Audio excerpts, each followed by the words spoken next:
जय Hind student, welcome to my YouTube channel Desi class with Amit sir. आज हम एक और इम्पॉर्टेंट क्वेश्चन आपके सामने लेके आए हैं जो बोर्ड एग्जाम में पूछा गया प्रश्न है।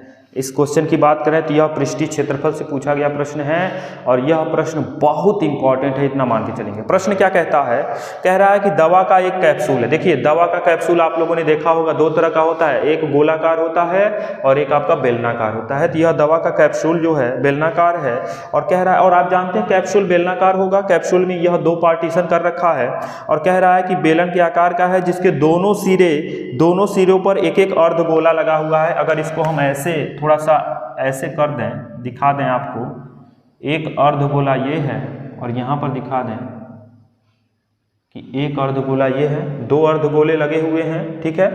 इसको थोड़ा सा और इधर कर दें यहाँ पर तो थोड़ा सा बेहतर लगेगा, ठीक है। दो अर्धगोले लगे हुए हैं और अध्यारोपित का मतलब है इसी पर लगाए गए हैं कि यह बेलन है और बेलन पर दो अर्धगोले अध्यारोपित किए गए हैं। और इस प्रश्न में कह रहा है कि देखिए आकृति ठीक है, पूरे कैप्सूल की लंबाई 14 mm दे रखा है और कह रहा है कि व्यास 5 mm है, फिगर में सब दे रखा है और पृष्ठीय क्षेत्रफल आपसे पूछ रहा है। क्या पूछ रहा है? पृष्ठीय क्षेत्रफल। पृष्ठीय क्षेत्रफल किसका? कैप्सूल का, दवा के कैप्सूल का पृष्ठीय क्षेत्रफल आपसे पूछ रहा है, ध्यान दीजिएगा। अब दवा के कैप्सूल का पृष्ठीय क्षेत्रफल आप निकालेंगे कैसे, थोड़ा सा ध्यान दीजिएगा।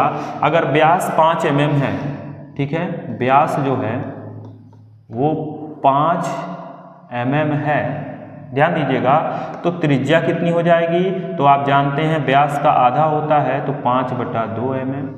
और यह संयोग की बात देखिए, सबसे इंपॉर्टेंट बात यह है कि त्रिज्या जो है 5/2 mm इस अर्धगोले के रूप में भी कार्य करेगा और इस बेलन का भी कार्य करेगा, क्योंकि दोनों का जो आधार है वो वृत्त है और दोनों के वृत्त समान है तो त्रिज्याएं भी समान होंगी, ठीक है। अब यहाँ बेलन की ऊंचाई आपकी यहाँ से यहाँ तक है,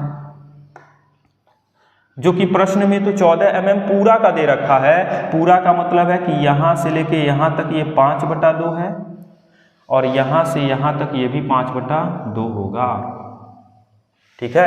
क्यों 5/2 होगा? क्योंकि यहाँ से यहाँ तक ये भी त्रिज्या होगी ना, और त्रिज्या 5/2 निकालें, 5/2 जब जोड़ेंगे तो आपका निकल जाएगा 5/2 और 5/2 जोड़ेंगे तो आपका निकल जाएगा 10/2 यानी 5। और 14 में से 5 घटा देंगे तो बेलन की लंबाई निकल जाएगी, बेलन की लंबाई निकल जाएगी। और बेलन की लंबाई कितनी निकल गई? 14 पूरा टोटल है, 14 में से 5 घटा दीजिए, आपका 9 mm निकल गया बेलन की लंबाई, 9 mm। चीज़ें आपको समझ में आ रही होंगी। अब 9 mm सब चीज़ पता चल गया। अब आप फॉर्मूला रखिए तो लिखेंगे कैप्सूल का पृष्ठीय क्षेत्रफल, कैप्सूल का पृष्ठीय क्षेत्रफल क्या होगा, ध्यान दीजिएगा। अच्छा ये बताइए, अर्धगोला मिलके पूरा गोला बनेगा कि नहीं? और जब पूरा गोला बनेगा तो गोले का पृष्ठीय क्षेत्रफल क्या होता है? तो यहाँ लिख देंगे गोले का पृष्ठीय क्षेत्रफल, गोले का पृष्ठीय क्षेत्रफल। क्यों गोला लिखे हैं? क्योंकि अर्धगोला मिलके एक गोला बन गया, ठीक है। और एक बेलन है तो प्लस में बेलन का वक्र पृष्ठीय क्षेत्रफल, क्योंकि इसका वक्र की बात हो रही है, केवल बेलन का वक्र पृष्ठीय क्षेत्रफल। ध्यान दीजिएगा, गोले का पृष्ठीय क्षेत्रफल क्या होगा? 4πr²। ध्यान दीजिएगा, गोला है, अर्धगोला नहीं, गोले का 4πr² और प्लस बेलन का वक्र पृष्ठीय क्षेत्रफल कितना हो जाएगा? तो 2πrh। 2πr दोनों में है, कॉमन ले लीजिए। 2πr यहाँ से कॉमन लेंगे तो बचेगा 2r और यहाँ 2πr कॉमन लेंगे तो h। अब इसको सॉल्व कर दीजिए, ठीक है। इसको बराबर अभी ऐसे लिखिए, इसमें ज़्यादा मॉडिफाई तब करते हैं जब दो बराबर आता है। 2π के जगह पे प्रश्न में कुछ बोला नहीं है, प्रश्न में कुछ कहा नहीं है कि क्या मान रखना है, तो आप 22/7 रखेंगे, ठीक है। और r आपका कितना है? दोनों का समान होगा 5/2, क्लियर है। और फिर कह रहा है 2 × 5/2, ठीक है। और प्लस का h, और h मतलब लंबाई ही तो ऊंचाई होगी और बेलन की बात हो रही है ना, तो 9।